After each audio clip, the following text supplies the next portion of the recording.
Hello and a very good afternoon from here in Delhi. I'm sure all of you are now tuned in and can listen to what is being said. Maybe you have been muted by the system so that we do not have too much of bandwidth or disturbance. I would also encourage that people put off their video because today we have a reasonably large number of participants and the video may also interfere with the bandwidth issue. So good afternoon once again and welcome to the Copasah Accountability Dialogue. My name is Abhijit and I am speaking here from New Delhi. Today we have a very rich fare for you.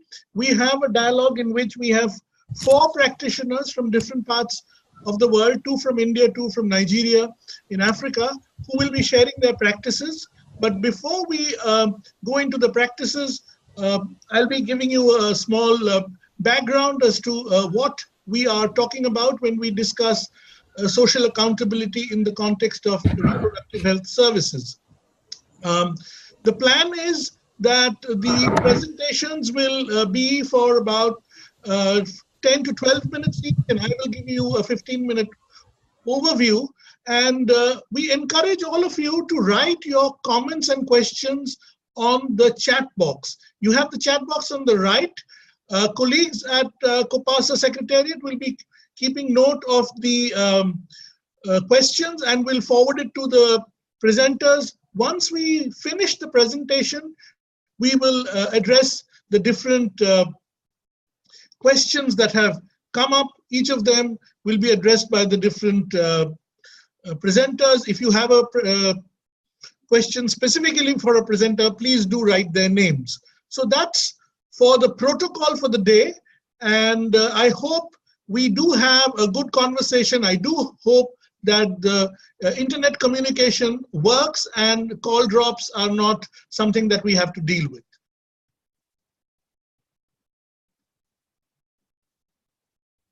So let me first share my screen with you.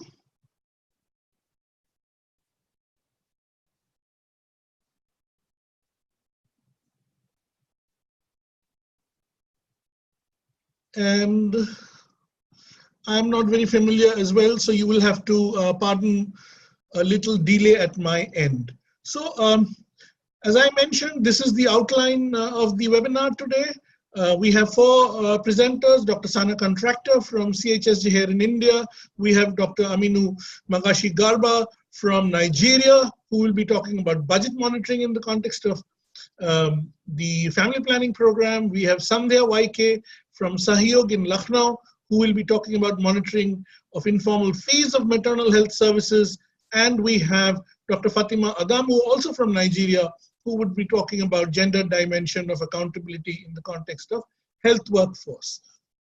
So first and foremost, just to introduce to you what we mean by social accountability, and I'll give you 2 perspectives. The first is what is primarily the global development community perspective. This has been made popular since 2004 when the World Development Report was on social accountability, and which talked about what would be the citizen engagement or civic engagement, in which it was expected that the citizen could participate directly in the delivery of public services, have conversations about the performance with the service provider, and thereby improve the performance. This was also called the short route to accountability, in which it was expected that instead of citizens waiting for a whole electoral cycle to provide their feedback, would be able to provide their evidence-based feedback to the public system on a much more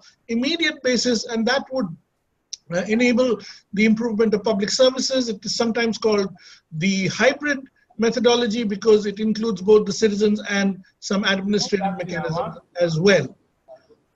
In recent times, it has become quite popular with various reproductive health programs, the UN system adopting social accountability strategies, and primarily the interest is to increase the efficiency of public services because it is seen to increase both the demand and the supply. And, even though there isn't too much research, but there is enough research to show that it seems to improve both the public, the demand and supply side. However, what I would like to say, the increasing focus of the overall global development community is to find a quick fix or a tool or a method that can be quickly scaled up so that this becomes universal practice. So that's the anxiety, and a lot of push is in that direction. However, when people like us who come from an alternative perspective talk about social accountability, we see it more in the state citizen engagement within the human rights of the duty bearer and the rights holder. And here we see it in the framework as a situation where accountability helps to balance the power between the state, which has the obligation but also has certain sort of powers because it comes from a particular political background, and the citizen who is usually in a much more subordinate position, but because of the accountability is more empowered to ask questions in order that the duty bearer rights holder relationship can be balanced and appropriate services are available to the community. In health, as we know that the relationship between the provider and the service seeker is especially skewed. Now, this is skewed because of the status of the service seeker is usually very desperate, it is acute, and in many cases, it's either an emergency or life-threatening. However, on the other hand, the provider has special knowledge, the knowledge which is only available with healthcare providers and a capacity to deliver services, and at the same time, this provider is able to create, in many cases, sort of boundaries and barriers through arcane rules and service conditions in which oftentimes the provider denies or is unable, does not provide the necessary services to the client. And so the idea of social accountability, in some cases budget and financial accountability, and in other cases legal accountability are sort of mechanisms that the client or the service seeker has been forced to adopt in order to get or improve public health systems. And we will probably get some amount of examples of all of these as we see the practices that will be discussed today. Now, when we talk about social accountability and we talk about the reproductive health domain, there are certain things which are very, very unique. And I want to draw your attention to some of these. Of course, there is the uniqueness of our own social, political, cultural situation. And when I say our, I mean most of the global south. It could include Africa, it could include Latin America, and of course, South Asia here where we work. And these contexts are all post-colonial settings. These are all places where traditional norms, traditional cultures are still quite strong. So what happens because of these? Because of these, we find 4 domains of challenge. And I will try to explain each of these separately. The governance challenge is a situation in which the service providers usually come from a setting in which they assume certain advantages which are either because of the post-feudal setting that many of these places are, or because of the client-patron relationships that exist between communities and state functionaries. The governance challenge is followed by the citizenship challenge, and the citizenship challenge is the issue of most of the marginalized communities that most of us are working with are still not in the citizen frame, in the sense that they do not exercise agency, voice, and have an accountable relationship with their representatives. Many of them still are in a subject position, and their relationship is based on a subordinate, subservient relationship which draws from their past feudal and kinship relationship. Much of our work is to create rights consciousness, and much of this is within the empowerment framework that we talk about. So this, till we are able to create a right consciousness among the community to sort of expect that communities will be asking for accountability is a little difficult. Of course, when we look at the issue of reproductive health, we find additional challenges. One of the key areas is to deal with the traditional cultural domains within which there are a lot of discriminatory practices, and particularly to do with reproduction and sexuality. Women lack reproductive autonomy. There are various discriminatory social norms, as I mentioned earlier, starting from early marriage. In India, we have issues around, the sex pre-selection, etc., which influence the entire reproductive and sexual health cycle. And then, of course, we come to the issue of unfamiliar services. Many of the modern services that we are talking of are unfamiliar to large proportions of our population, and oftentimes they receive extremely poor quality of services. So what we see is the client, or the woman in this case, has to deal with not only the provider and the public health system, but also the family and the community, who create the various obstacles to her ability to receive the proper, appropriate care, which respects her reproductive and sexual health and rights. In terms of provider, I will be talking later about this. We are increasing going into the paradigm of one grand solution, which is being pushed down by international development aid, and in maternal health, institution delivery can be seen as one of those. And of course, then there is the issue of social control of reproduction, which often makes its way into public policy. In a country like India, it has often made its way through incentives and disincentives. We find that in other countries it's coming up as well. And of course, there are various discriminatory social norms that I mentioned before. So what we see in the case of reproductive health and rights, there are a number of challenges which have to do with the community, with the governance systems, the health systems, and the reproductive health domain as well. I made mention of the grand technological solutions. And if you look at particularly maternal health and family planning, what we find is there is a increasing push towards top-down international development aid-led technology solutions. And these groups are usually found very close to local political elites, and that global standard, which is the solution, is being promoted across the world. As I mentioned earlier, the institutional delivery framework can be seen as one of them. And when I go one step below, what I see is oftentimes this technology does not adapt itself very clearly to the existing healthcare system capacities or the workforce that is available. So what could be a very good solution in one context, maybe when it had been tried out in Europe or in Northern America, when it gets implemented in South Asia or it gets implemented in Africa, it does not lead to the performance is extremely suboptimal. The results are not what we expect. And the fact that MDG could not be reached by about 75% of the countries could be a reason for this. And then what we find is when we have a solution, we have a system which is not capable of delivering the situation, we have a pressure on frontline providers. The frontline providers transmit this pressure on the women, and what we have with women is service level abuse and coercion. Today we are trying to address maternal health coercion through the respect and abuse framework, but it existed. And one of the things that we found in India especially is the issue of stigmatization of the poor and marginalized, which I'm calling double jeopardy. So when we have this solution coming down, the result is there is increased coercion.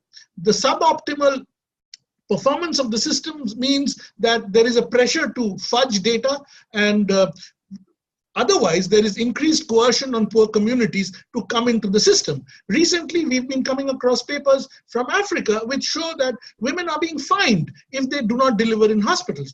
If they've been asked to find goats, community chiefs are fining them goats, cattle, because they're not coming into hospitals. In India, similar kind of sort of fudging of data takes place when women give birth at home, and then it is recorded as hospital delivery because there is money, incentive money, which goes out both to the provider and to the woman. So this kind of complete what I would say, perversions take place, but at one level, everybody is happy, not the woman, of course. When we come to the issue of accountability, globally, there is now an increasing agreement that we could divide this theoretically, not theoretically in the theoretical sense, but when we look at the practice, we can divide it into following clusters. One cluster is the cluster around strategies, which means what are the sets of programs that are being taken up by CSOs or with the government, by the activists to strengthen activity. So it's a set of programs, it's not one. Then comes the issue of intervention, which is primarily dealing with what is happening at the community level. Are you mobilizing communities? Are you setting up committees? Are you then using instruments? What are the tools that you are using? Are you using a scorecard? Are you using a social audit, etc.? And then, of course, the issue of accountability mechanisms, which is the more larger theory of change, which is implicit in the various strategies and interventions that an organization is doing. One of the more successful mechanisms that has been discussed is the issue of multi-level intervention, which means that if we do accountability activities only at the level of the community, then the chances of influencing the overall processes becomes extremely low. So it is important to have multi-level interventions and interventions which are both kind of negotiating at one level and at the other level a kind of a little more coercive pressure on the government. And this enables, people have found, that practices to be more successful. Having described this, I want to come to a series of questions and challenges that we see when we have two sets of, let us say, practice paradigms. One practice paradigm, which I call the international development practice paradigm, and then the other more social activist practice paradigm. What are the issues that come up? First question that I have put up here is whether the large interest that is being seen in social accountability, can we see this as an opportunity to strengthen bottom-up processes? Overall, the international development sort of interventions are more top-down, but as practitioners, can we see them? Can we use this opportunity to strengthen bottom-up processes? The second is, if the approaches get scaled up, will bottom-up processes get scaled up in a larger way, or will it remain more instrumental rather than giving power to the community to actually engage with public systems? The third question is, development sector is to a large extent driven by donor interest and anxieties. And one of the interests or one of the anxieties is to see quick results. We have the concept of the impatient optimist, which one of the donors is trying to position themselves. Now, this impatience and the research that satisfies this impatience need, which is extremely empirical research, does it also help to strengthen the more substantive, power-based, or let us say power-equalizing social accountability that many of us who are practitioners at the grassroots are interested in? And what that means is, what kind of evidence is necessary? Enough evidence driven from our own practice, which gives the long-term, the more multidimensional change, the more bottom-up empowerment level change that we are interested in. Then the large question, are community-based approaches, because most of us who are practitioners are strongest at the community level, are these approaches sufficient to question the larger programmatic paradigm, the question the larger, what I call grand technological solution, which often implements itself in a completely different way from what it was conceived? And finally, what is the role of the different players, the civil society working on health, women's rights groups, human rights groups, and social movements? Is there a way in which we can come together, or do we depend only on international donor interest or global developmental agency interest to strengthen the field of social accountability? Those are larger questions for the field. Now I come to a set of questions or challenges for the practitioner. What is it that we seek in terms of result? And I'll come to that in a little while. Do we develop our own practice? Do we have opportunities for that? How do we build our own understanding and about the lessons learned? How do we monitor and document our own work? How do we respond to this dominant paradigm of this instrumentalization of the social accountability approach as something which will give you quick results and improve the program performance? Are we willing? How far are we willing to take the citizenship building process? This is a political process. This political process can come up across political hurdles. At that point, what do we do? And of course, leading from that is, if we want to take this process forward, who needs to be our allies? Who need to be our partners? So these are certain operational challenges that the practitioners has to sort of constantly deal with. And then I come to the issue of processes. How do we then strengthen our processes? What is the level of mobilization and empowerment? What are the level of social and political solidarities? How do we see strengthening of women's own negotiating capacities to increase our own autonomy, challenging the local social norms? What is the kind of evidence that we are looking for? Who collects it? What are the processes through which they are collected and analyzed? Are we able to challenge the system using our evidence? What methodologies do we use? Do we negotiate? Do we confront? How do we deal with the providers? Because they're the ones who are closest to us. They're supposed to be duty bearers. How do we work with them at the district level? How do we work at the local level? How do we build their ability to look at community-based data? Because usually they have been in a very hierarchical relationship earlier. How do we, as I said earlier, relate with other actors? How do we relate with the CSOs, other CSOs? How we relate with other human rights organizations? I want to come back to the results I had talked about. What is it that we are seeking?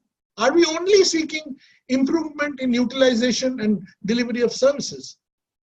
Are we looking at improvement in maternal health outcomes? Are we looking at improvement in child mortality? So what are we looking at health outcomes? Are we looking at community provider relationships? Are we looking at more empathy? Are we looking at more solidarity?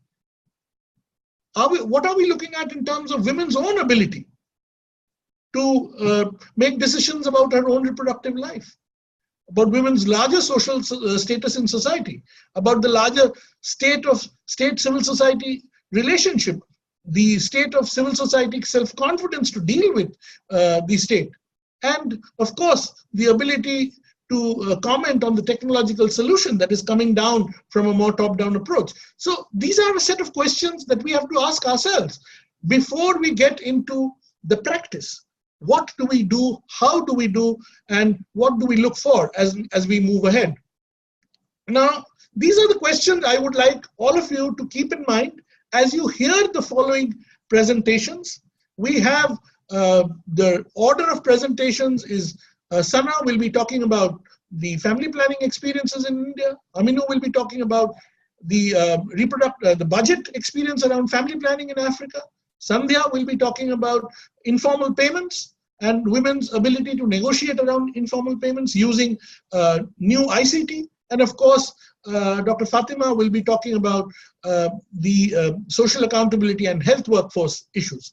I'm sure they are now ready, and I would now request Sana to come up and make her presentation. And while Sana makes her presentation, I would request all of you to make your comments on the side bar so that we can share them with the presenters as we move ahead. Over to you, Sana. Hi, good afternoon. I hope you can see me. I will disappear in a little while to my presentation. My name is Sana. I work with the Center for Health and Social Justice, and I'm going to be presenting one of the experiments that we've done with using community-based monitoring as a tool to ensure accountability for informed choice and quality of care in family planning. I'm very quickly going to share my screen.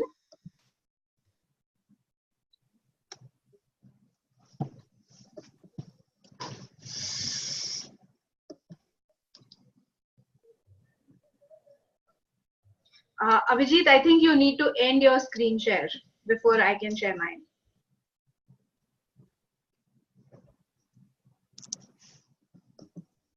Thank you.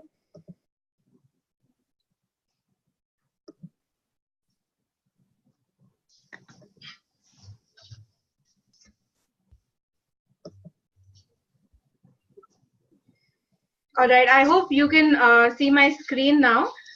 So I will be talking about a little bit about the context of family planning in India and what some of the challenges for accountability practitioners here are. I will then be sharing a little bit about the tool that we've used and about some of the outcomes and results and some of the learnings and takeaways that we see as important moving ahead. So just very briefly, for a lot of the Indians in the room, this is probably something you already know. The family planning program in India is one of the oldest and largest ones in the world. It began in 1951, and since then it's had a very strong emphasis on population control in keeping with the Malthusian anxieties that existed at the time, but also continue to exist in different ways today. There's been a long history of coercion with targets, incentives. In the late 70s and early 80s, during the period of the emergency in India, there were cases where men were possibly sterilized. Even now, incentives and targets continue to be part of the program, even though targets are not necessarily called as such. They're known as expected levels of achievements, but in practice, they trickle down to the grassroots as targets that providers have to fulfill in terms of the numbers of procedures that they perform. In the mid to late 90s, the program underwent a lot of change through civil society pressure as well as in the post-ICPD era, and there was a push towards rejecting targets, which the National Population Policy of 2000 brought forth very strongly. Quality of care guidelines were introduced, especially for sterilization, both male and female, since that was the most commonly used method. But even in 2018, 20 years since then, concerns around quality of care and around coercion continue. During this time, there's been constant vigilance by civil society groups, including various legal interventions by various organizations and actors. There have been landmark orders from the Supreme Court of India asking the government of India and the health department to make sure that sterilization guidelines especially are imposed with more care, given that a large number of sterilizations continue to occur in camps, especially female sterilizations, and maintaining quality of care in that context is extremely challenging. In 2016, as a result of another intervention in the Supreme Court, there was an order which actually asked that sterilizations no longer be conducted in camps at all. Alongside this, I'd just like to put forth what some of the concerns are. With regard to informed choice, the mainstay of the family planning program in India continues to be female sterilization. It's the most commonly used method, and of late, there is also a push towards using long-acting IUDs. There's a very low focus on young people's needs, people who are not married, adolescents, people who are sexually active but not within the framework of marriage. Even those who are newly married are often not reached out to at all. Very few women are informed about alternatives to sterilization and the potential side effects if they choose the method of sterilization. Similarly, quality of care concerns abound. As I said, a lot of the sterilization occurs in camps, and maintaining quality of care in those contexts is really difficult. And there is all sorts of violations which have been reported, 80 to 100 women being sterilized at once, poor infection control, women being made to lie on the ground in the post-sterilization period. There's very poor post-op care. Although consent is sought in the form of written consent. Women don't necessarily know what the form says.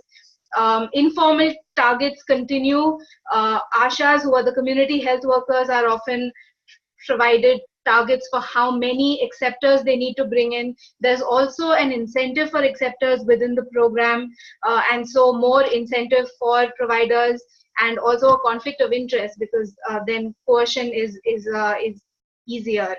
And of course, very, very low male involvement. In fact, the use of vasectomy as a method of birth control is extremely poor in India, and it's actually dropping. So the burden of the responsibility of family planning continues to be on women. The intervention that I'm going to talk about was situated in the state of Uttar Pradesh. It's a northern state.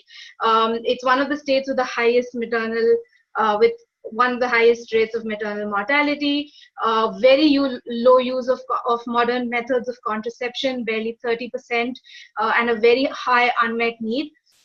There have been a lot of civil society efforts at the state level to address the issue of access to contraception and violations therein, particularly by the Health Watch Forum, which is a network of civil society organizations and activists in the state. The area where we conducted this intervention, there's also an existing grassroots movement called the Women's Health Rights Forum, which has been operating since the mid-2000s. Sandhya will talk a little bit more in detail about that during her presentation. And they have been working with village women, conscientizing them towards issues of reproductive rights. And they had previously also monitored issues of maternal rights violations and so on. So there was already a very active civil society context in the state and at the grassroots level as well. And at the national level, following the National Rural Health Mission, the policy framework had introduced this idea of communitization, which is involving communities in monitoring services in the health program, although not particularly in the state of Uttar Pradesh, but this existed in the framework of the NRHM. I state these because they are important as far as context is concerned, and in order to be able to implement something of this sort, this is not an intervention that started in year 1 and ended in year 3. It was built into a context that already had several years of activism, as well as building a community that was aware of its health entitlements, that had been conducting empowerment exercises, had already been questioning the state, and so some amount of capacity of these organizations and the women in these communities had already been built.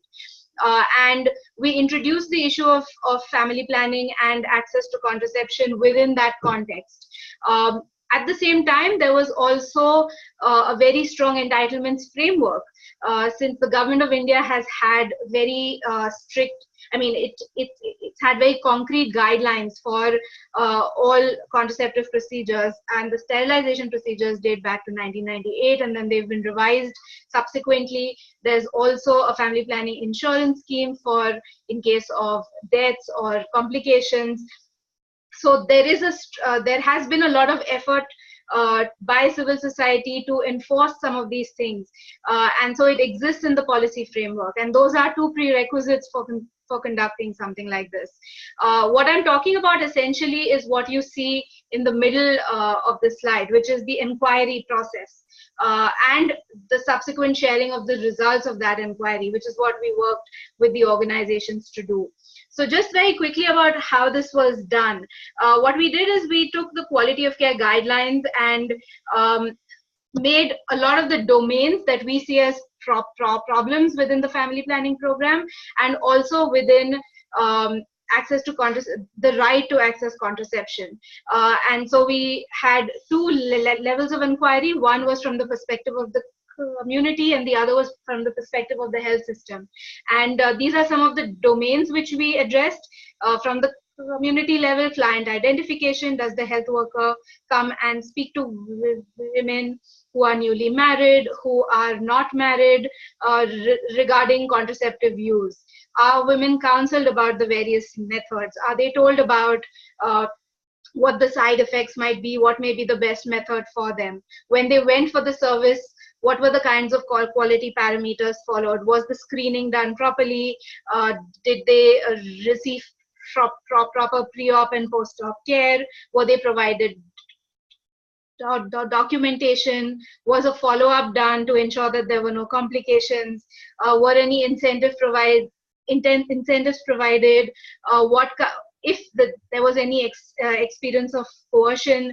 For instance, did the community health worker come to their house again and again, asking them to get sterilized? And so this was done with through interviews with women, both who had used services and who should also have been provided services.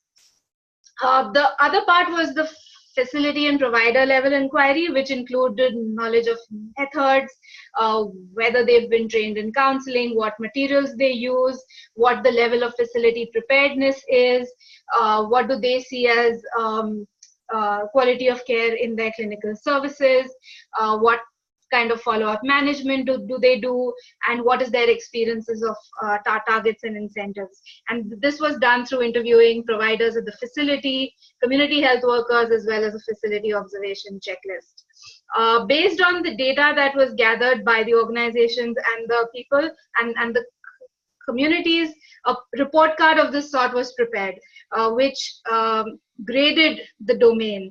So what you see in the columns are the 5 districts in which this exercise was carried out, and the red, yellow, and green depicts what the level of preparedness was. So red is under 50%, yellow is between 50 and 75%, and green is above 75%. So as you can see, a lot of the domains were scored as red. And this report card was then shared both with the community as well as with providers.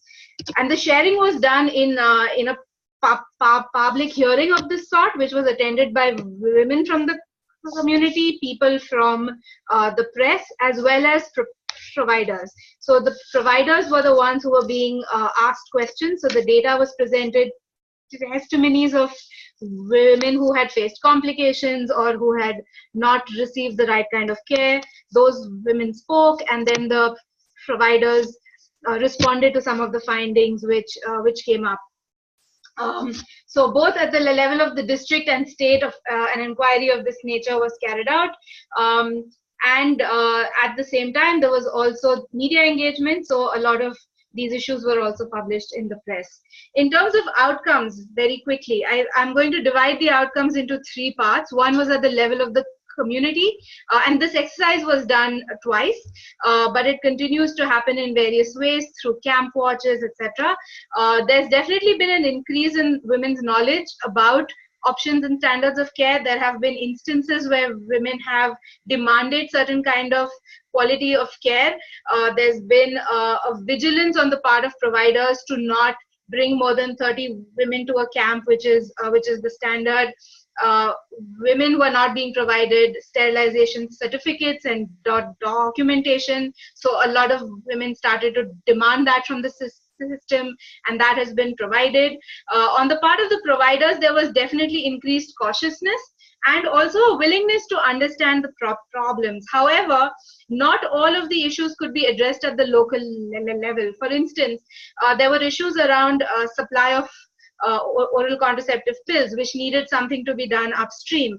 And that brings us to some of the limits and potentials of this kind of method.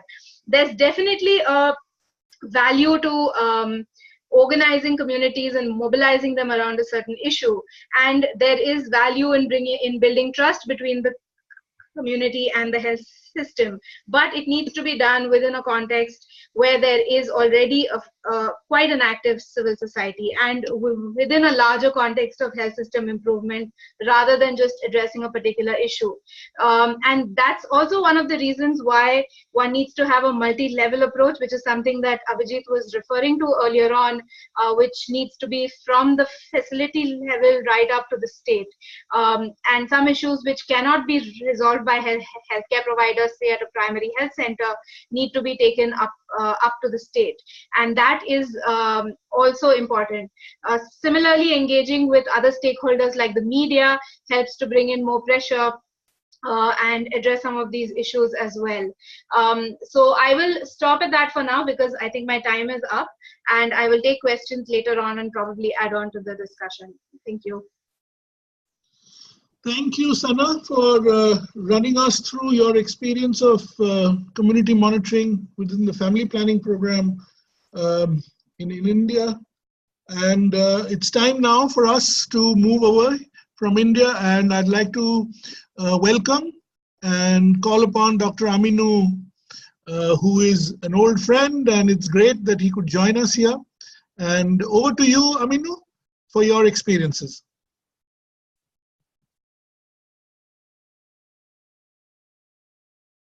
Okay, can you hear me now? Hello? Yeah, we can hear you, Aminu. Go ahead. Okay. So, thank you, Prof. and Sana, and distinguished participants. Okay.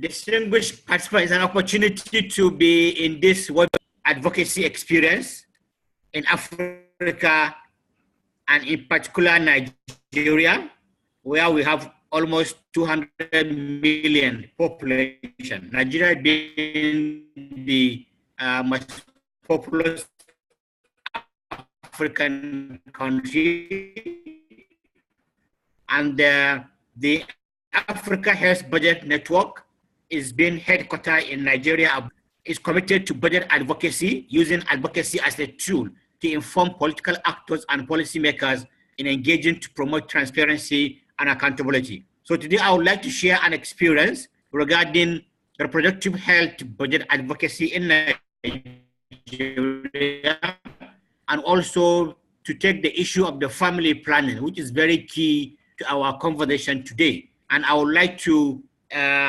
share with you a screen sharing of a Nigerian National Family Planning Budget Scorecard. I want to believe that you are seeing the screen now. And the most important thing in budget advocacy to inform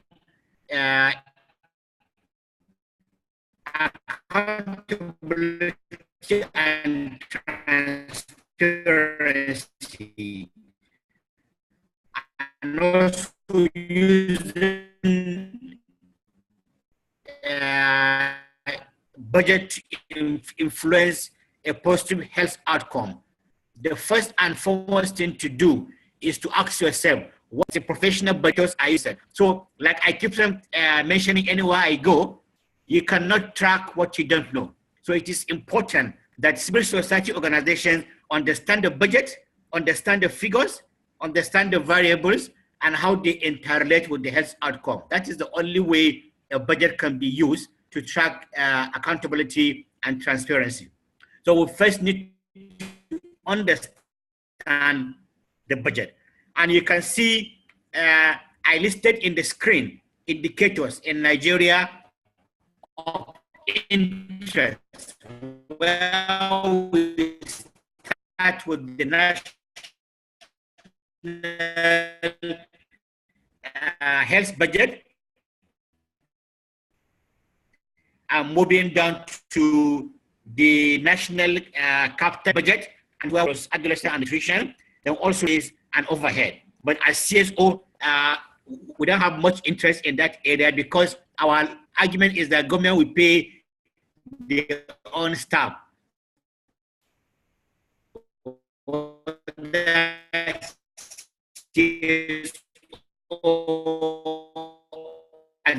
advocate or not.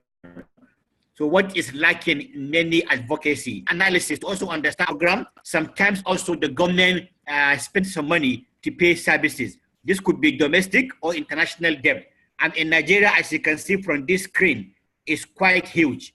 As you can see, last year we spent 24% of our total budget in Nigeria to service domestic and international loans and credit. And you can also see that the entire capital budget to provide for the poor man and the poor woman in the community in Nigeria is only taking 29%. So between debt service and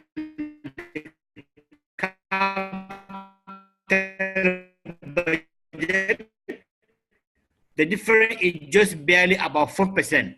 This year, and also committee proposal, intended 24 to do a lot of things. As you can see also down the ladder, we have the health budget and also the health capital budget, where we are drawing our expenditure for family planning, for immunization, for life-saving drugs, for midwife service scheme, for improving technology in our facility and training, and also to ensure demand creation. And the capital budget, as you can see from the discussion, it also, the health capital budget as a percent of the total health budget is 18%. For the health sector last year was going into recurrent expenditure to pay money for staff. And the question we asked Nigerian government last year is, where was the money to do intervention?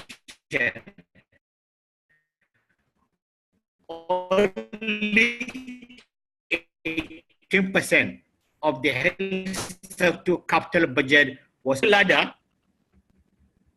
Down the ladder also, you can see the family planning budget as a percent of the health capital budget. And you can see, like I said, we need to interrogate the budget. And you can see in the family planning budget, we have listed all the areas where money is being delivered. Issue of contraceptive commodities, issue of training, issue of distribution. Now, this will give you an idea that if you are tracking the budget, you also need to understand how this money is being distributed and where the money is going to be channeled. And we are able to track how much money is released last year from the budget for family planning. But this is not the only puzzle at the table. For this money to be released, there has been a rigorous engagement by CSO and the media, engaging the minister before the London summit last year. We wrote a letter to the Minister of Health in Nigeria, signed by 56 NGOs in Nigeria, calling on the minister to release the family planning budget. And I think that has been one of the family planning money in Nigeria last year. So it's not only about the scorecard. The scorecard is a tool to engage in advocacy. It gives you an evidence continuously to be reviewed and also improve, so we engage the political actors as we go along. In the next page, you can see mechanism. So it's very important, if we're doing this budget advocacy, is how are this budget being financed? Where is the money going to be drawn from? Like I said, if we don't know all this information, we cannot track government money. We need to understand in the budget, where do we go? Which ministry, which agency is having the capital budget? Is memo going to be released on time to get money? Is the presidency going to be involved to also ensure money is released? So this gives you a summary of the family planning financing mechanism last year in Nigeria. And this year already we are working in our next round of scorecard that is covering January to June. And you can see that UNFPA in Nigeria play a very significant role to ensure that budget is signed, and also ensure that there's a co-financing to procure family planning commodities in Nigeria in line with the agreement Nigeria commitment to the London Summit, which also took place in July last year. Then moving down the ladder, I want to show you some of the indicators we are tracking in the budget. Like I said, you need to agree in your country what are you interested in? What the success look if you are doing advocacy. So this gives you some category, allocation and release. We're able to categorize from this one, 4 indicators that we have interest in. And one of them is the family planning commodities procurement budget release as a percent of the total family planning commodities procurement budget. And it shows that it's a green color because it shows that what the government actually allocated based on the national family planning blueprint, they were able to release that money. But like I informed you, this has been a vigorous advocacy in Nigeria to ensure the minister was placed on check every day, every moment to release the money. We are on social media, we are on Twitter, on Facebook, we are on one-to-one advocacy with the minister. We're engaging with the traditional media, mobilizing CSO to share about 500 messages via SMS to the minister. This provided a pressure to actually ensure that money is released on time so that our Nigerian women within the RH age group will have access to family planning commodities based on needs and also interest. We are also interested not only in the budget, but also in reporting accountability and transparency of the budget process. And we are asking an existing family planning RH budget advocacy working group. And you can see from this color, it's amber color. It means that there is some level of progress, but more need to be done. And also with respect to information made available to the public,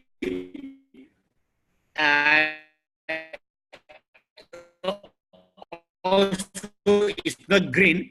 It means more need to be done in the newspaper. Also with respect to having a family planning multi-stakeholder accountability mechanism is also work in progress. And we're also tracking that one to ensure that also we have a multi-stakeholder platform which has CSOs at the table, the young people, the adolescent, the private sector, the health professional bodies. We are calling on Nigerian government to ensure that all these people, they have. See the last indicator, we are talking about the budget expenditure, which in this area, you can see Nigeria has gotten a red flag. It means that only 33% expenditure was done by the time we are writing this scorecard in December last year.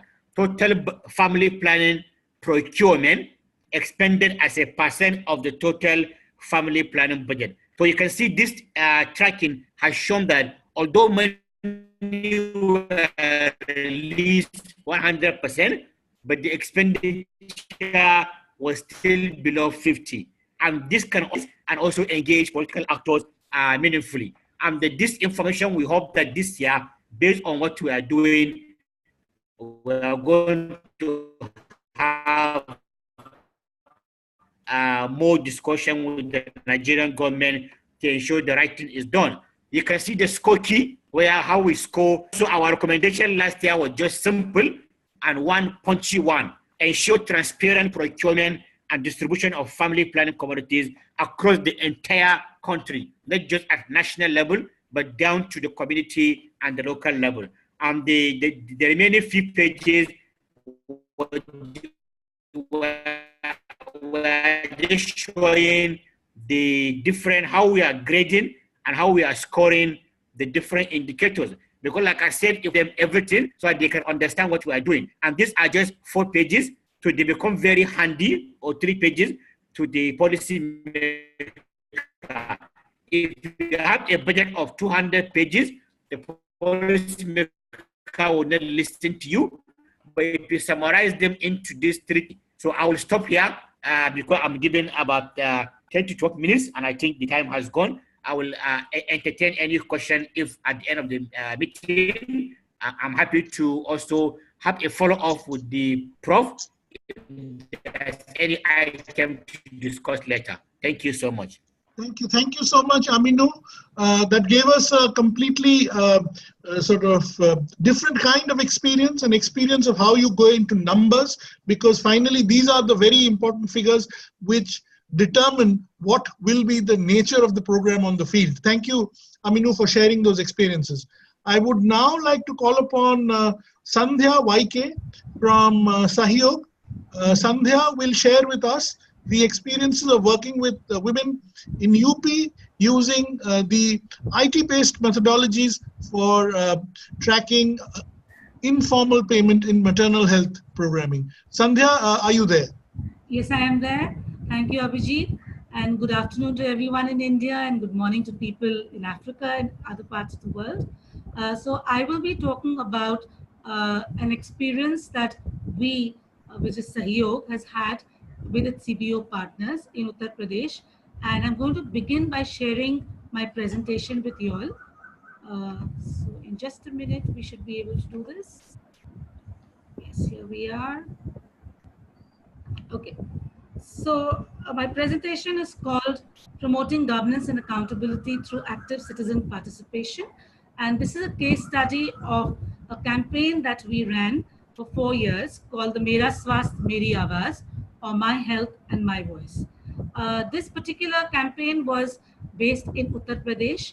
It started in 2 districts as a pilot, and then we expanded it to 5 others. I'm not going to give much information about Uttar Pradesh since Sana already touched on it. But what I would like to point out here is that as part of the National Rural Health Mission, the Government of India had put in place 2 schemes which were meant to encourage women to use public health facilities for delivery and to seek treatment and care. So they are called the JSY in short, and the JSSK. And our intervention was around these 2 schemes. What really helped the intervention to take off and increase its accessibility and acceptability among the government officials was the fact that we were invited along with other development partners by the Principal Secretary of the state to monitor this JSSK and its rollout, because it was a new scheme which had just started, and to provide feedback from the ground. So that really helped us to make the intervention much more acceptable. Coming to the context, I would just like to focus on the fact that Uttar Pradesh is a state that does not do very well in maternal health indicators, and therefore maternal health services in Uttar Pradesh are by and large free, the ones offered by the government. Despite that, we have seen incidences of informal fees being charged and women and their families having to bear high out-of-pocket expenses. It results in indebtedness, it results in a reluctance to go and access facilities, public health facilities. It also results in a kind of dismissal of any reports related to informal payments, because the government and government functionaries don't take these seriously. They just think they are anecdotal incidents. Community-based monitoring in Uttar Pradesh was not formally accepted by the government for a very long time. Yet, SAHAYOG has been engaging in this for several years now. And one of the tools which was used by civil society across, not just for community-based monitoring, but otherwise as well, was the use of information communication technology, or ICTs. And this was done using mobile phones in a large way, where some interventions were directed to demand side, others to supply side. But there was no real intervention, at least in India at that time, which was tracking informal payments that women were forced to make. Now, the way SAHAYOG functions is that we take grassroots evidence to policymakers, and we also bring, in a way, the state to the grassroots, because we educate women about their entitlements, and we take the information that women generate about grassroots reality to the government, and therefore influence agenda setting and policy making and programming. And here again, we are talking about the Mahila Swasthya Adhikar Manch, or the MSAM, the Women's Health and Rights Forum, which Sana referred to in her presentation. And it is composed of marginalized women across several districts of Uttar Pradesh. We have around 12,000 women from different marginalized communities.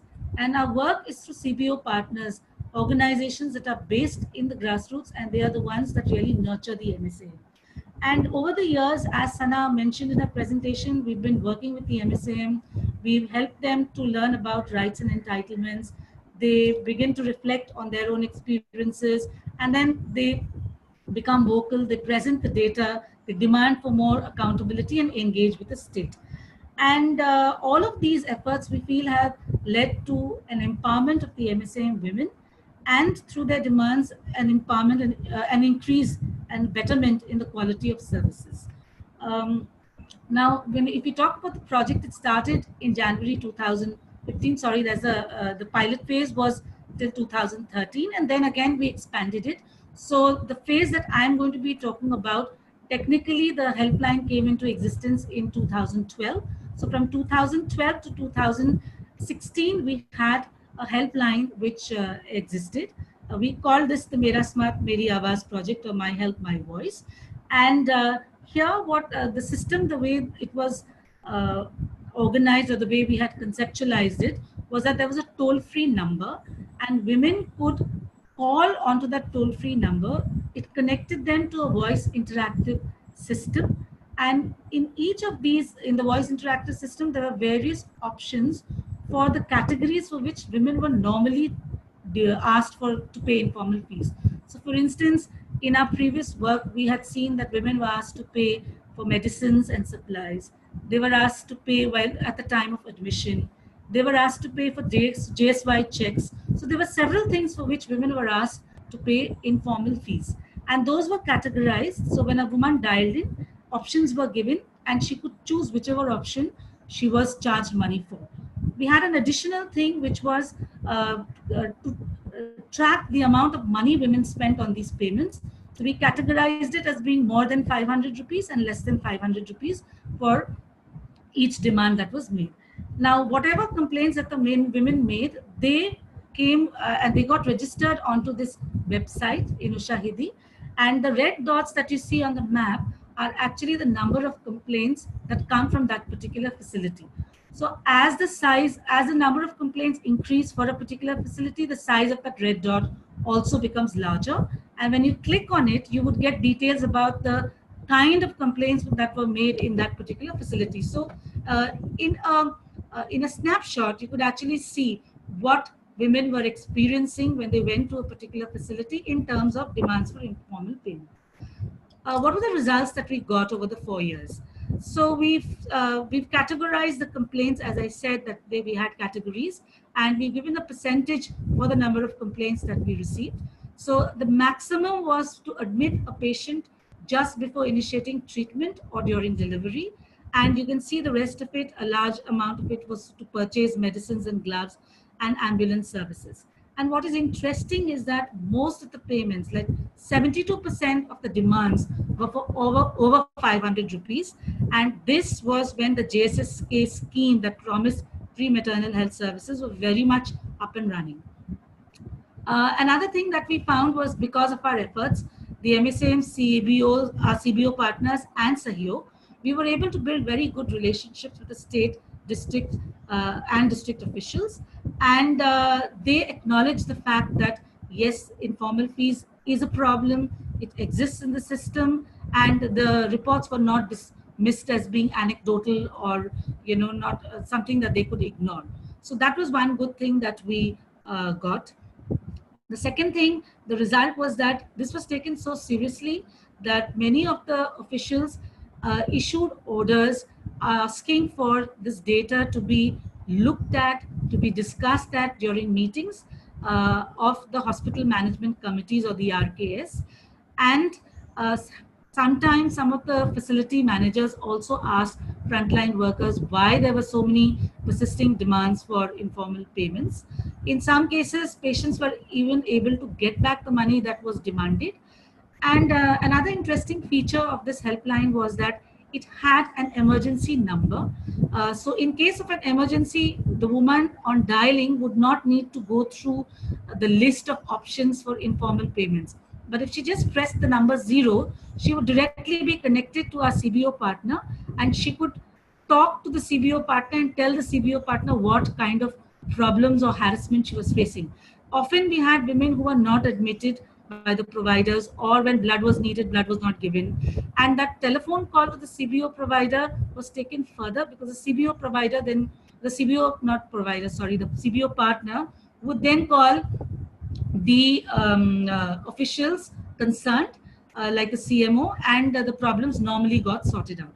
Despite these successes, there are certain points that I would like all of us to ponder upon, which is that although we had very good relationships, and they were taking the data seriously, they were thinking of it as authentic data, yet, and this data was online, so anybody could access it, anybody could log into the system and see the kind of payments that were being demanded from the women. Yet officials did not take the initiative, or on their own they never visited the website, and they never checked what was happening in their facility in terms of informal demands.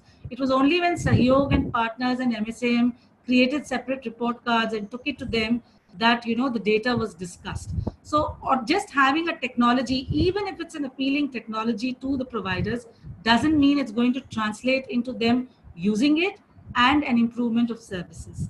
Another thing that we found was that the efforts that the MSAM women did, not only through complaining, but also through holding regular meetings and dialogues with the providers, led to short-lived changes. So informal payments, for instance, in that facility after a dialogue would not be charged for between 2 weeks to 3 months, but thereafter it would resurface. So it did not lead to any system change per se. There was no radical change in the system, and this practice didn't stop.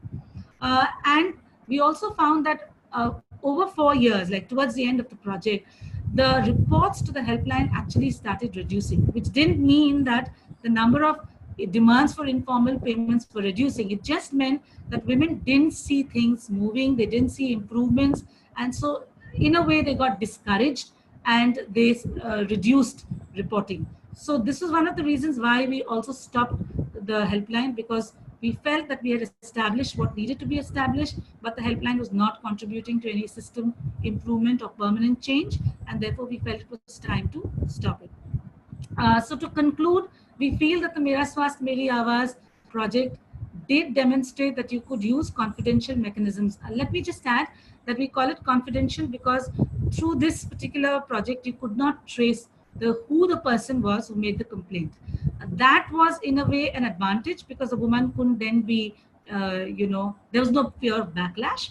But it also had a negative connotation, because many times providers would ask us for names. They said they wouldn't be able to take steps unless they knew who it was who complained and who the complaint was against, because this particular helpline also did not name the perpetrator, because we were interested in bringing about system changes and not getting any provider to be specifically punished.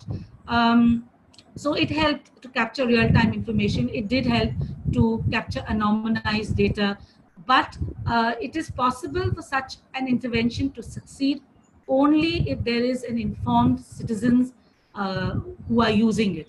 So when we did an analysis across the districts, we found that in areas where the MSM were present in large numbers, the reporting was very high. But in areas where there was no active citizens group, no women's group, no grassroots group, the reporting levels were really low. The second thing that we felt was that so therefore, in a way that it did help to empower women, but who were already in a way, who understood the importance of reporting. It helped them to become more vocal and more assertive. But we felt when we analyzed the entire work that we did, we felt that methods which did not use ICT, did not use technology, was also effective, if not more effective than this method to bring about systems improvement. So just having a helpline which is techno savvy does not mean that it's going to change the system in a big way. I'd stop with that. Thank you very much. Thank you so much, Sandhya, for sharing with us your experience of working with the women of Mahila Swasth Adhikar Manch. And we will now go to, can you stop your video? Thank you so much. We will now go over from Uttar Pradesh back to northern Nigeria, where we have Fatima, who will be joining us and sharing her experiences of using these methods with health workforce in northern Nigeria. Over to you, Fatima.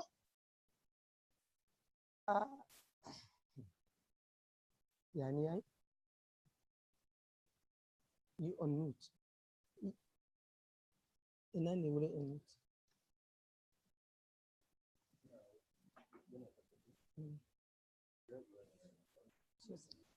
Hello. Yes.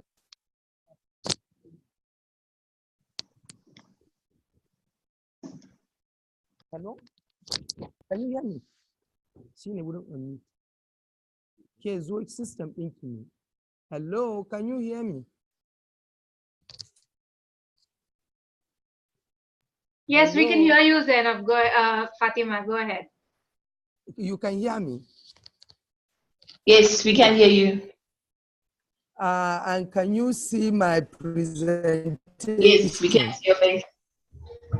And the interesting thing is, it's not my system, so I'm not even saying it myself. Okay.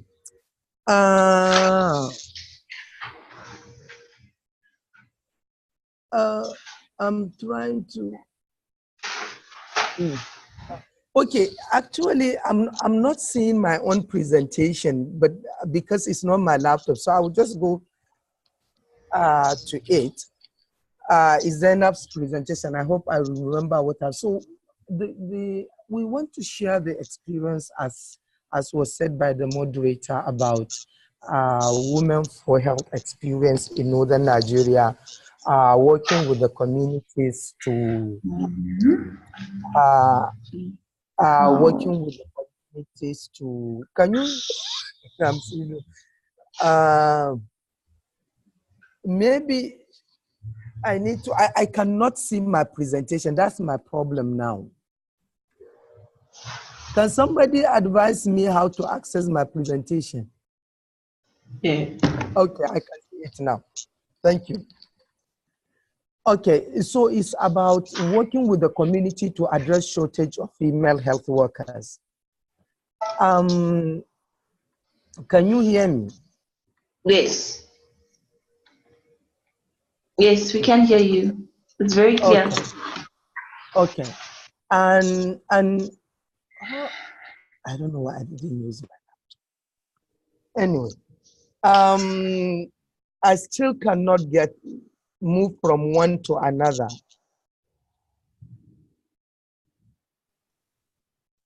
Okay, thank you. This is Women for Health is a DFID funded program working to increase the number of female health workers in 6 states, region of the country. And we got the challenge.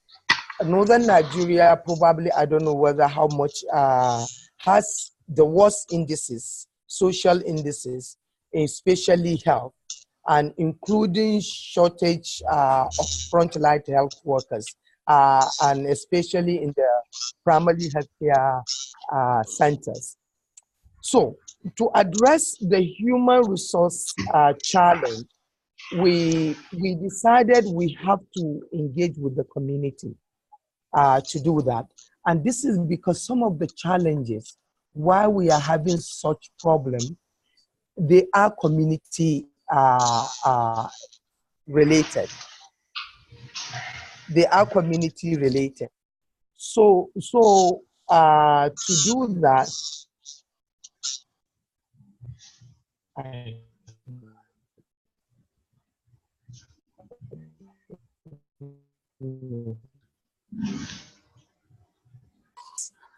slide, because yeah, so So to do that, we started with the challenge we have.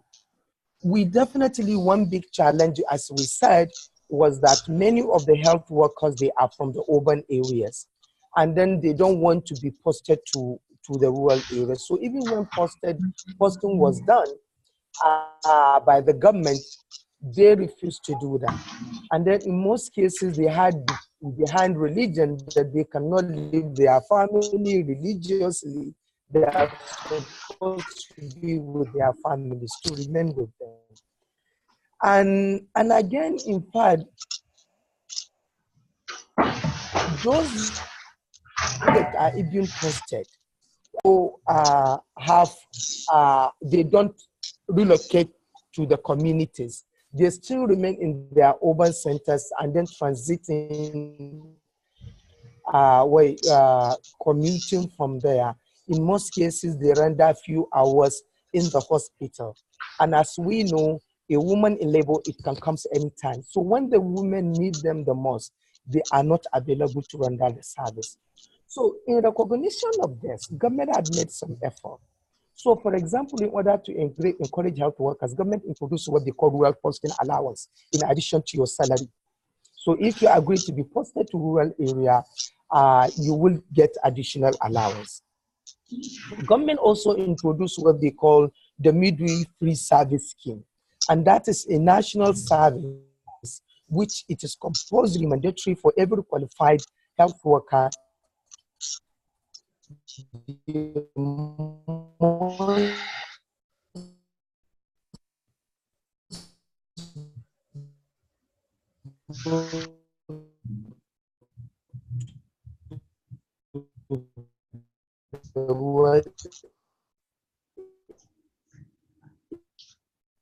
area to serve for 1 year. Encourage movement of especially. But when the conflict in the north with the Boko Haram crisis, many of the southern health personnel left the north. And that left the northern part of the country in a very most accuracy.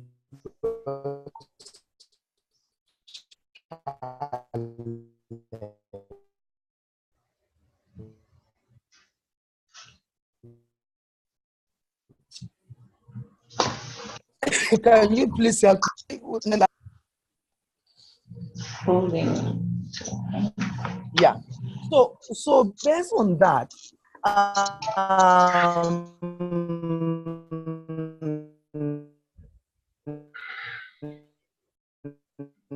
Women for Health felt, look, if you were to advocate for the urban, the city health workers to come and settle with them provide the services. And doing that requires the effort to hold the community accountable and responsible for doing that. But to go to the community to respond to this serious issue, we must address some social challenges. And that is, for example, many of the community rural areas in northern Nigeria, there's serious, the educational level very low. And this is more so in the science area, in the science subject, that will qualify their own daughters to become nurses, midwives, and doctors. And because also the public schools in rural areas were also poor, the quality very poor. So it's very common you get some of them, but they still are not qualified to really get admitted and graduate as health worker. So we realize we need to capture that challenge. We also understand the social pressure associated with marriage. You know, northern Nigeria, the average age marriage was 15 years, 15 to 16 years in most of the states we are working. So that also is another problem. They want to marry early. They don't want to go and study far away from their communities. And we also recognize one challenge we'll face. And this is something also the community pointed out to us. If they are to train their daughters and they are exposed to the rural city, that, look, the city husbands, the husband from the city may snatch them. They will still not be able to go back and service them. So these were the one we started, the core issues that the community pointed out. Look, we don't have qualified daughters that will do that. We value marriage probably more than anything, and at the same time, we also we're also concerned we will lose our daughters.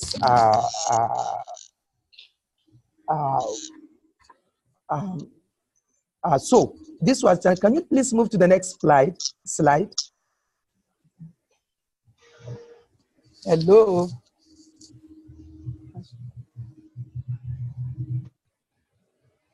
Can we move to the next slide, please? Hello.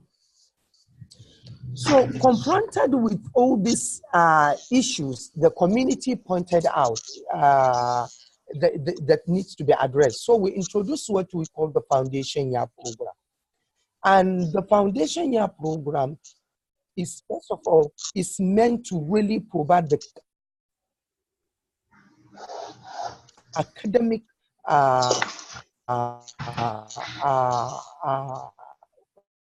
support that the girls will need. So many of them are not even qualified, and they lack the foundation in science. So we introduce for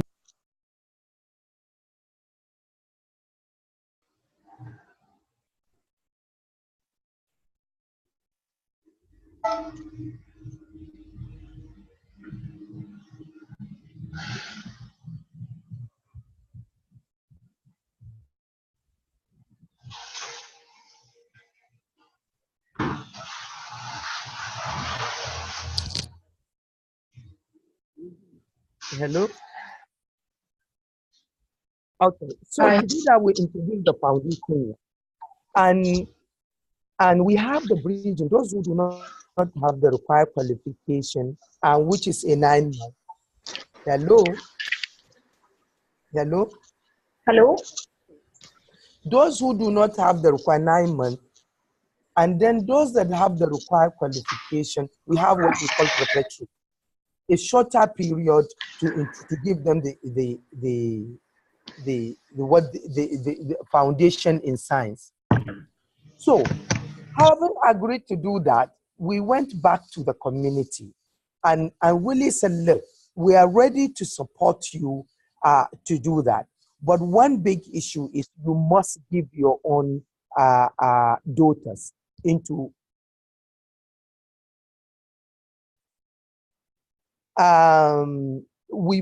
you must give your daughters into training.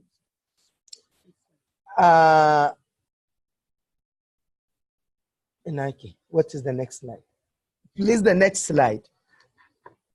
So we work with the communities and get them to really do that.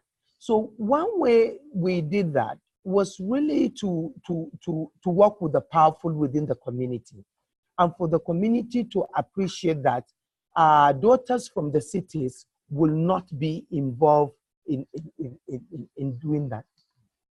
Will not be able, will not, a husband will not release their wives to come and service them. So they need to get involved. So, and first of all, we try to get the community to be responsible. And in doing that, we pointed out on some potential cultural and religious conflict, where husbands feel that they have the right to the movement of their wives, and which means that they cannot allow their husbands to go outside, to go to the city and get trained. And they consider it a religious right. So we work with the community, the religious leaders and the community leaders to sort that out. And so once the husband agrees to allow his younger wife to go for training, then he has to go into agreement with the community as a whole. So it's not with the government, It's not with Women for Health. It's not with us. It's among themselves. So the husband or the father will go into agreement with the community that, yes, I agree to give my daughter to go into training as midwife and nurse, and that we will not, and I will not withdraw her when she is in study. And I promise, if she's not married, even if she got a husband in the city, she's coming back to service the community at least for a minimum of 2 years. So that agreement was reached between the community and the husband and the parent. And then the community, on the other hand, take up the responsibility of supporting the girl to graduate. And this support includes financial, moral, and social support. Provide protection to the girl against social pressure that will come up, that is likely to encounter in the process. So it hasn't been an easy thing. For example, we've had cases where husband wanted to withdraw their wives from the training, and then the community will come up and say, no, it will not happen. And then we have actually, while the girls were in training, some husbands coming up, they want to marry them up. And then the parent will say, no. I will try to negotiate with the community, and the community will say, no, we've entered into a bond with you, an agreement, and you have to do it. So it became more effective. The normal way was the bonding between government and individual. And that kind of bonding in Nigeria, it didn't work. So, and that was why we make it a social community bonding. And we found it very more effective than that. Another thing was also to bring the local legislators. Ultimately, the legislators, the councillors and the state legislators, they are closer to the people than, say, the commissioner of health in the state. So we brought them on board, and they become the voice of the community. Religious leaders were also very much involved. So one of the social role the community played was, for example, things as simple. Every Friday prayer, they will involve in praying for the girl to have a successful training and to come back and service the people. So we have also, can we move to the next one, please? We also have some of them providing very strong financial support, as I've said, visiting the girl when she's in training and counseling her and really encouraging her, motivating her that, look, the community is proud of you, is waiting for you to come and provide service to us. So we just have some of this quotation just for you to see the way in which the community respond to this. One community leader, the last one, said, I'm encouraged by the initiative, especially as it relates to the issue of girl-child education. We do not take girl-child education seriously. Perhaps that explains why we are facing a lot of difficulties. We don't have women to attend to our wives in our health facility and in school, no teachers. So really we raise that awareness that, look, you have to take that responsibility as communities. Next slide. I think these are all pictures of some of the FYP in training in the schools. Next. I think it's one of the cohort of some of the FYP, so in training as well, in the nursing school of midwifery. Next. Of course, after the training, we realized they have started graduating. So we have over 180, almost 200 who have graduated. And we realized that it is not enough. And the communities also had come back to us and said, look, we have serious concern that some of these girls, the government may not even employ them. And if they employ them, they may not deploy them back to us. And also, we want to make sure that the girls are also providing the service the way we want it. We said, look, if that is the case, can't you, we mobilize the community to set up what we call community pressure group. And the community pressure group is to work with the legislators and other CSOs around them, really to put pressure both to the community as well as to the government. So at the community level was to ensure that, look, the bonding, the agreement is really enforced. And also, we have so many of them back in their communities. And there is neighboring villages that have to be serviced. And then the communities are taking them upon themselves to support this young graduate midwife and nurse, really to provide outreach services to the neighboring villages surrounding the communities. They also provide transport to these girls. And in the night, when they reach the need for the services, a woman is in labor, they can knock at the door of this family, and then they will transport the woman to go and take the labor. And importantly, and I think what we realize is the way in which the communities are influencing the services they want. They emphasize the need for a respectable care. And look, it's not that we don't want family planning, but we want it to be done in a very sensitive way. So we realize with the coming of the FYP located in these communities, and there is an uptake in family planning usage, and they appreciate, they respect each other. The community respect the service the nurse and the midwife is providing, and then the midwife, the nurse also respects the community. It's a different kind of relationship. Now that they keep on saying it's our daughter that is providing the service, we found it really very interesting. And the next one, so I'm just adding that about the family planning. Anybody that knows Northern, you know, the usage is in all the states we are working is less than 5%. In fact, we have one that is 1.something%. But with these communities, that is a different thing. They come to her and they want to get the counselor, and sometimes refer them to hire facility. Next. The next one is about the government. As I've said, the community expressed serious concern about one, the funding, because Women for Health is funded by DFID, and then it is actually we are winding up as almost 2 years ago.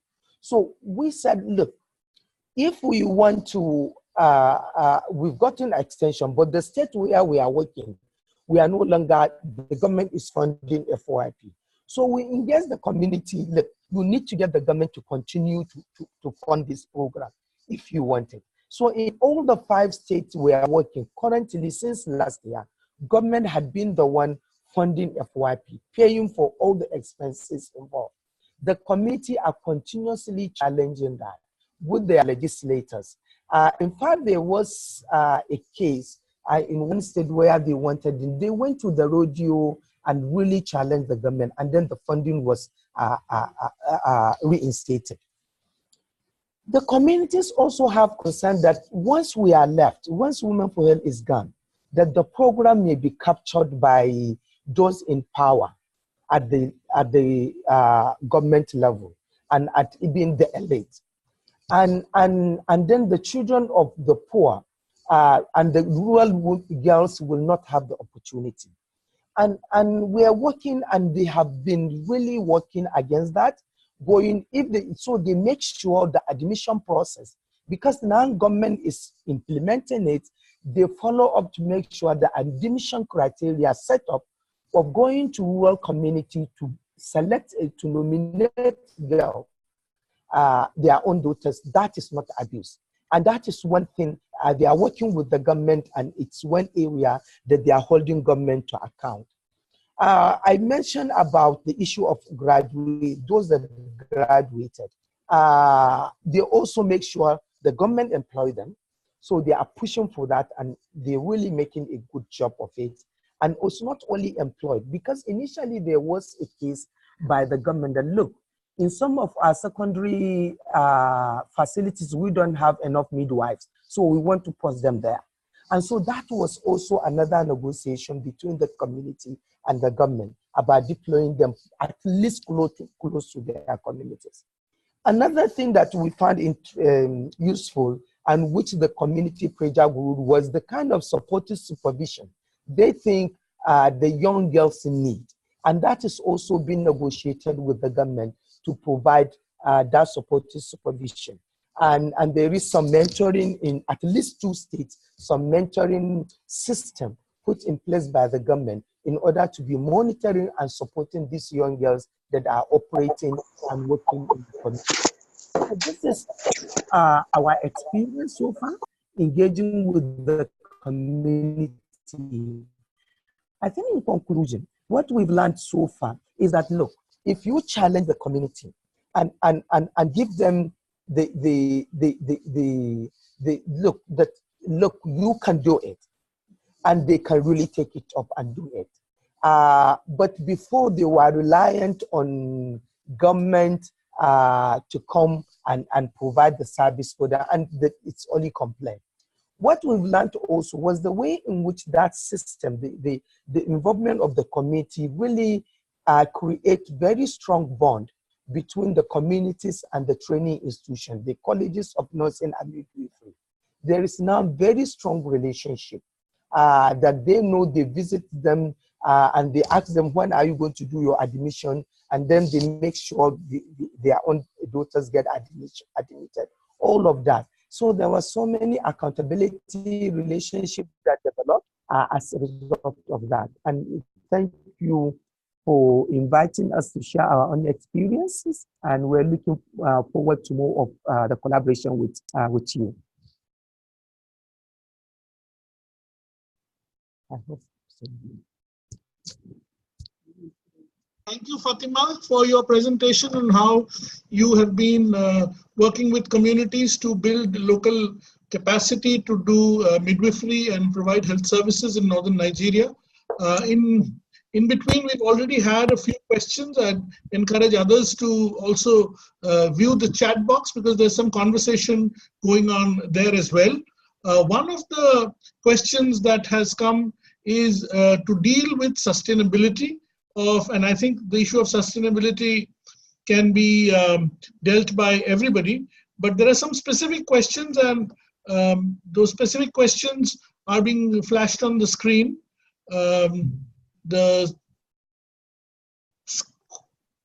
If you look at your screen now, there is a question for Sana from Surabhi. It's about, I think, data in your presentation, Sana, in which you said that coercion was 80%. I think it was covered green. I think it was the reverse. If you just clarify.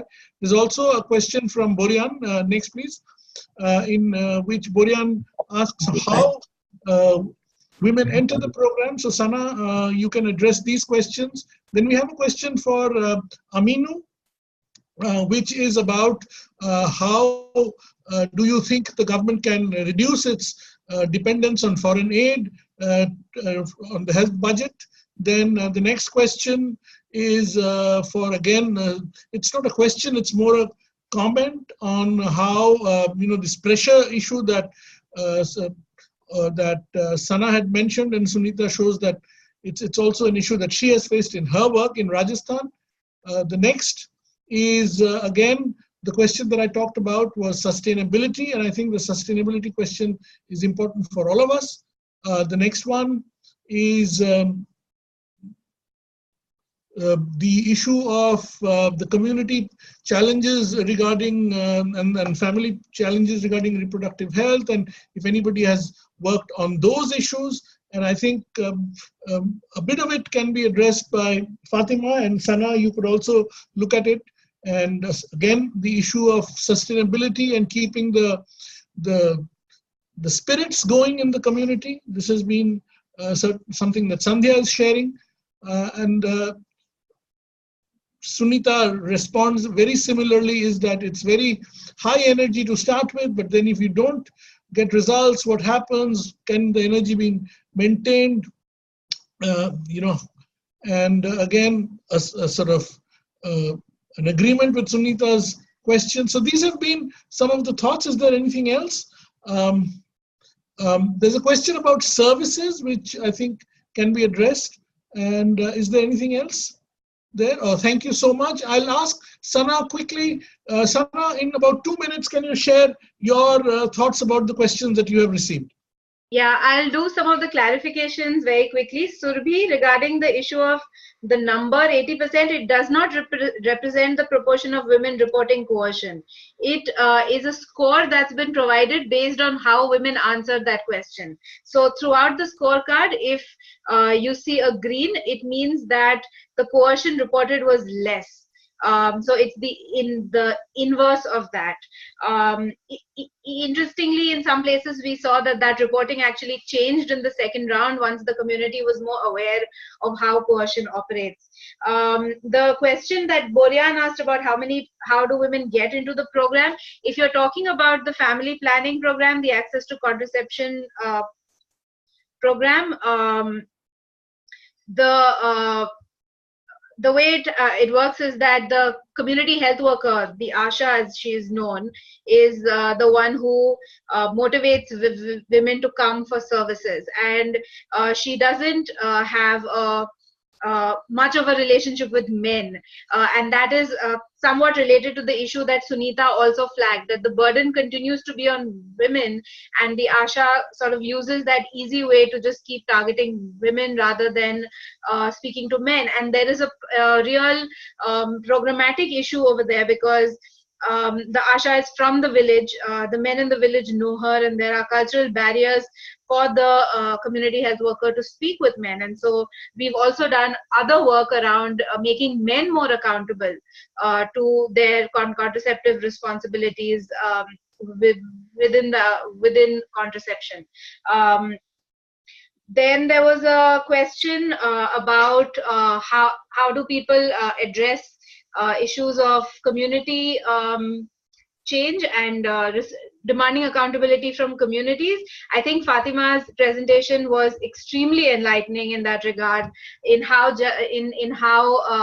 accountability is not just to be sought from the state, but also from communities themselves. And we've done a little bit of work of this nature with men, where we are saying that it's not enough to ask for better services from the state, and that is fine, but how do you ensure that social factors that put women at a disadvantage are addressed? And that is something that men benefit from and often hold power over.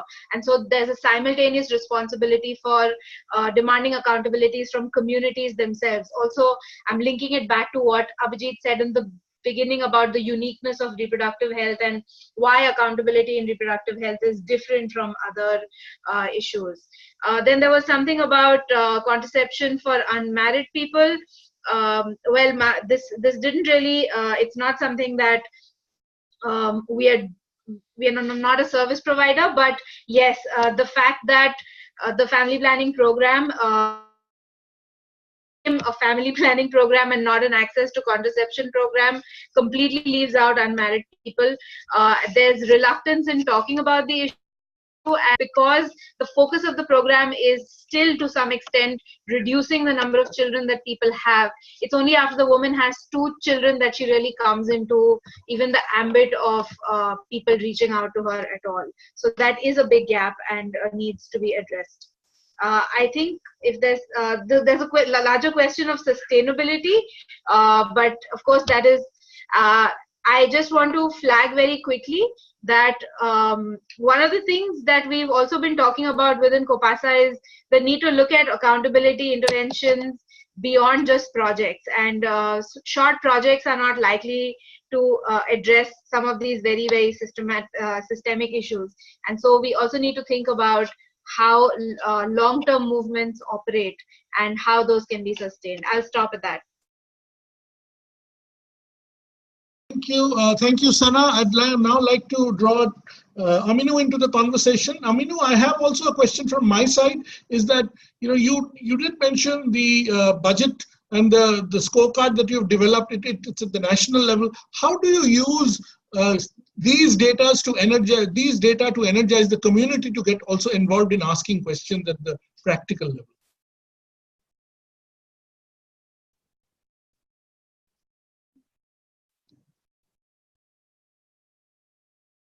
Hello, are you hearing me? Hi, Aminu. You can hear me? Yeah, go ahead. Okay, so please, can you quickly repeat your question, please?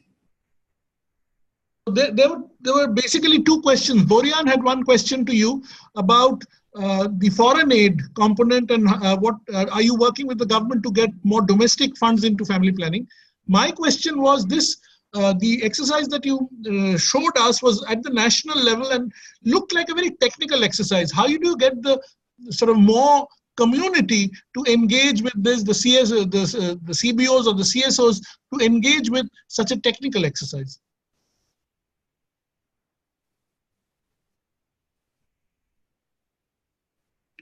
Did you get my question? How do you get larger community engagement? Thank you so much for your question. And I understand your question. So let me respond to the first one. Then I will respond to the second question. The first one is about the foreign aid, which also takes large portion of the Nigeria health sector budget. That is quite true. And that's the reason why you can see we are paying over 24% of our overall national budget to domestic and foreign loan. We have a lot of funding beyond even the loans, the DFID all over the place. And I think this has been a point of discussion in Nigeria everywhere to see that issues regarding budget financing. So I want to inform the gathering today that the CSO in Nigeria, we are fully committed and we are already engaging government to ensure that the budget is actually responsive and also responsible to our needs. We are promoting a trust fund and also improving health sector money from taxation, earmark taxation. We have made progress in that. There's already a bill at the National Assembly to review the insurance scheme at federal level, whereby money from taxation will be added so that the health sector will get more money. Money from telecom taxation, money from sin tax. We are all discussing that variable with the national government. We're also discussing having an immunization, how we can improve our coverage, which is also found to be very low. Then at the same time, we're also trying to see, we have a very rich private sector in Nigeria, a lot of rich business community. The biggest and richest African in the world is a Nigerian, Mr. Aliko Dangote, and there are so many rich people in the country that right now we are trying to see how they can be better coordinated to ensure more money coming to the health sector. And also, we have a law right now in Nigeria called the National Health Act, which agreed that 1% of our consolidated revenue should be allocated to health sector to provide money to the state level regional government to improve maternal, labor, and child health. Question, yes, you are right. And I want to inform you that we are also having lower level scorecard, and the CBN has supported about 10 of those states to also develop state level scorecard, and also working with the facility health committees, which are community members, to also develop simple indicators that they can also track progress. So I hope that in the next webinar or our state level engagement, RH and other services. Thank you so much. Thank you, Aminu. Now, moving from Aminu to Sandhya. Sandhya, would you? I know you've addressed the issue of the sustainability, but still, if you would like to share some words. Yeah, sustainability, if we just look at the MSAM and the issues that they work on, should I start my video? All right. So the MSAM, it takes a social determinants of health approach, and besides health, besides women's health, they also talk about livelihoods, food security, and violence against women. And we have seen that the issue on which the MSAM continuously takes action or monitors on a regular basis are issues that affect not just them as women, but the larger community as well. Food security and livelihood is something that is monitored without our intervention or without the CBO's intervention. And it is something that women do on their own. They take it up. If the ration shops are not running well, then they will monitor. They will, they will petitions. They will submit petitions. They'll go and meet the concerned official, and they take action. Similarly, for the National Rural Employment Guarantee Act, which guarantees employment for people who don't have it and are unemployed, there is a helpline that the government runs, and the women have been using it very effectively and very often to register complaints, right from payments that are delayed to work that is not available and things around it. So I feel that when there are these existential issues like food security and livelihoods, there is no need for people like us to add momentum, and it continues. But other issues like somehow maternal health, women's health, violence against women are not seen as critical issues to the entire society per se, and therefore those are not, those need a little bit of push from the CBO and SAHAYOG. I think I'll just say that. Thank you, Sandhya. So what you're saying is that there is a kind of movement building around those issues which people see to be part of their daily existence, but some of that kind of movement building is not happening around something which they don't see as being so deeply engaged with their day-to-day living. Yes, which is not seen as being very, very fundamental. Thank you, Sandhya. Now, moving over to Fatima, would you like to sort of draw attention to how the women who are, you did mention the issue of elite capture, and you did, at the same time, you mentioned that community thinks of these women as their own daughters because they are located within the community. But there are certain reproductive health issues which, like one does know that early marriage is seen as a social norm, but is also seen as something that you would like to stop. So have you faced challenges where a reproductive health issue from the sort of rights perspective is something which the community disagrees with, and whether you've had some experience in dealing with that difference of opinion between what the public system would like and what the community holds as its own belief from the past? That and Zainab will answer the question on sustainability.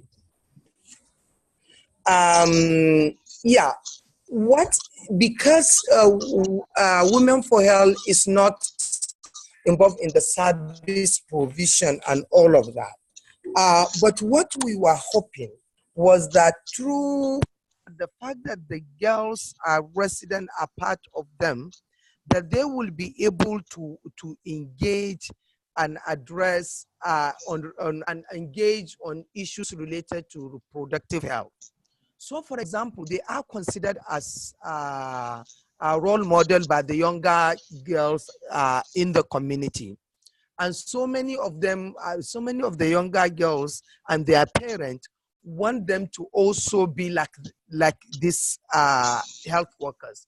So we are hoping, and because we've not been documenting that But then while it's there is generally some resistance against some issues related to reproductive, as I said, family planning, sex education.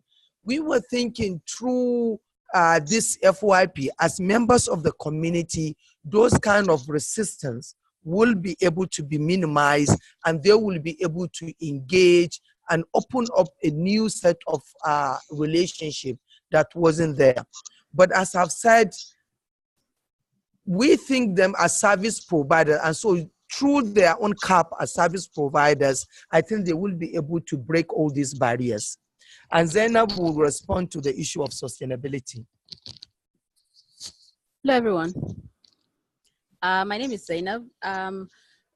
Responding to the issue of sustainability, I think one of the things that the program actually did was to initiate engaging with the communities from the very beginning, ensuring that they understood and they agreed that there is an issue, there's a problem for them to address, and then together looking at what the issues would be and what role they can play as a community to be able to resolve some of these issues. So around when we talk about the issue of the bonding, it was to try to address and ensure that everybody, including the family members of the young women and community members, understood what they communities and as family members. And of course, because it was within the community, we also had to pull in other key stakeholders, gatekeepers like the religious leaders, who ensured that looking at some of the issues that came up, they could help to resolve them at that local level. Another area of sustainability was ensuring that the legislators who would eventually ensure that there was funding for this program to continue also understood that they were not just pushing for funding for the foundation year program, but could understand that it was also going back to their constituencies. And of course, ensuring that communities and the health training institutions also had a relationship or a linkage. So when we look at the community level, we ensured that communities understood and knew that they needed to play a role and ensure that the young girls, the right girls were selected and they went to the program and were coming back. But then also linking up community groups to the health training institution to ensure that they were also able to ensure to know when the admissions were taking place and to follow and track the performance of these young girls. And of course, the government itself, who were ensuring that who were making sure that the funding for the foundation year program was there. Now, sustaining the foundation year program was also one. There were also issues of challenges around their recruitment or employment when they finished. Dr. Fatima talked about having about 180 students who had graduated. It was also ensuring that state governments were also budgeting appropriately for their recruitment, but also ensuring that communities would actually follow through and ensure that these girls were appropriately recruited and deployed where it was necessary. Thank you. Thank you so much, Zainab, for those clarifications. I think this should be an ongoing conversation. There are a couple of questions there, but we have been sort of on this dialogue for quite a long time. And what I would encourage is from the Secretariat, we'd probably continue this conversation as a virtual conversation, issues of sustainability, issues of working with religious leaders, especially around reproductive health, whether that sort of empowers women or whether it can also potentially constrain women, whether age becomes a restricting barrier for services. So those are some continuing questions. Thank you all today. We have to call it a day today because we're already half an hour over the original time. But thank you so much for staying with us. And a very, very good evening, good afternoon to you, wherever you are. And we shall continue the conversation on the virtual platform. Thank you so much from us here. Thank you very much. Yeah. Bye. Bye. Thank you.